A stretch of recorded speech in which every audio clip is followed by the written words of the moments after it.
और पूरे विपक्ष ने सदन के माध्यम से भी, सड़कों पर भी मांग की है। इन बुनियादी सवालों से ध्यान हटाने के लिए बीजेपी के लोगों ने षड्यंत्र के तहत सुबह शाम की चक्री में पिसती रहती है दिन भर। माहवारी की पीड़ा हो या बीमारी की तकलीफें, किस्मत का लिखा है शायद, ये सोच के सब सह जाती है। मुख्यमंत्री भगवंत सिंह मान महिलाओं की इस पीड़ा को समझते हैं, इसलिए पंजाब के हर जिले में आयोजित हो रहा है महिलाओं के लिए फ्री हेल्थ कैंप, जहां उन्हें मिलेगा बेहतरीन परामर्श और इलाज, ताकि महिलाएं रहें पूर्ण रूप से स्वस्थ।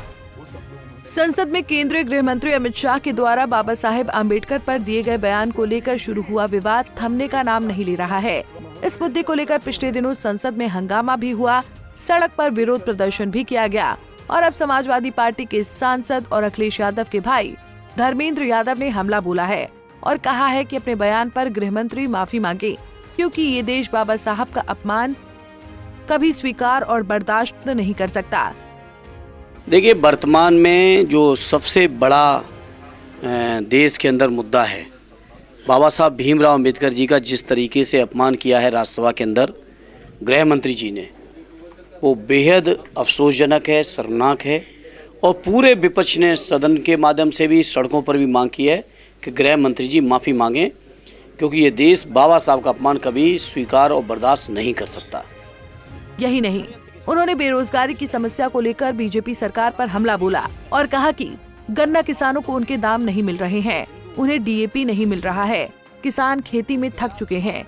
इसी तरह से युवा बेरोजगारी से जूझ रहे हैं और लाठियां खा रहे हैं, नौकरी नहीं मिल रही है। ये एक बुनियादी सवाल है। इन बुनियादी सवालों से ध्यान भटकाने के लिए बीजेपी के लोग एक साजिश के तहत इस दूसरी घटनाओं को अंजाम दे रहे हैं।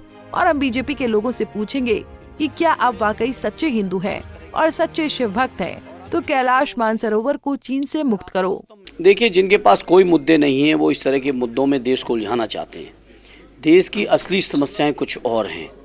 बेरोजगारी की समस्या है, किसानों की समस्या है, आमदनी से लेके उनके गन्ना किसानों का मूल्य नहीं मिल रहा है, डीएपी मिल नहीं रही है, किसान चौपट हो गया खेती में। इसी तरह से नौजवान बेरोजगारी में परेशान हैं, लाठी झेल रहे हैं, नौकरियां नहीं मिल रही हैं। ये बुनियादी सवाल हैं।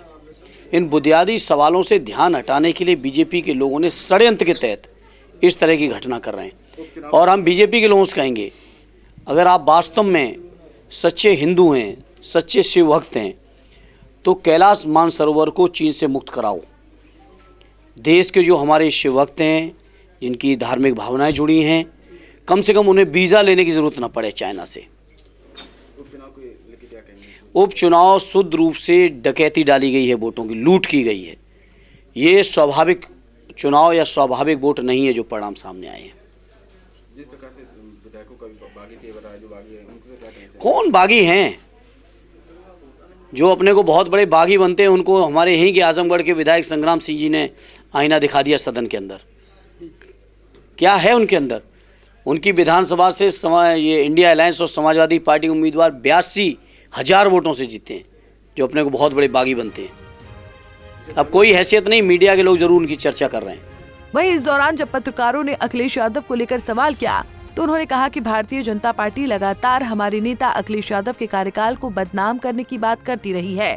और जब अखिलेश ने विपक्ष के नेता के रूप में सदन में 56 एसडीएम होने की सच्चाई रखी, तो उन सत्रों के परिणाम या जिन वर्षों में भाजपा के लोगों ने उन सत्रों का मुद्दा उठाया, उसे भी सदन के पटल पर रखा है।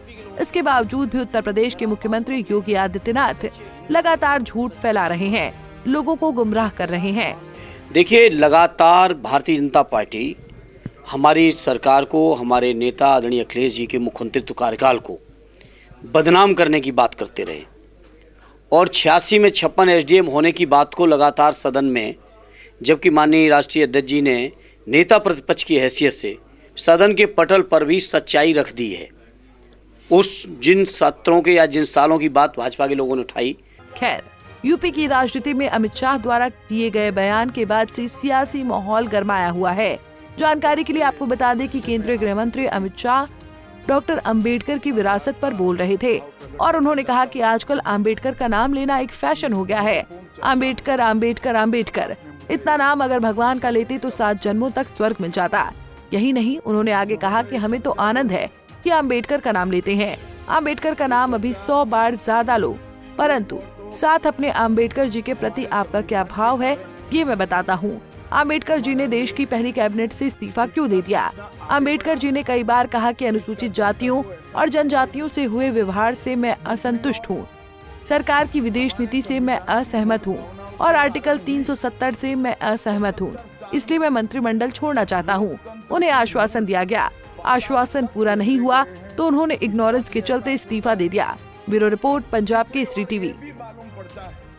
हमसे जुड़े रहने के लिए हमारे YouTube चैनल को सब्सक्राइब करें और नई वीडियो की नोटिफिकेशन के लिए बेल आइकॉन को दबाएं।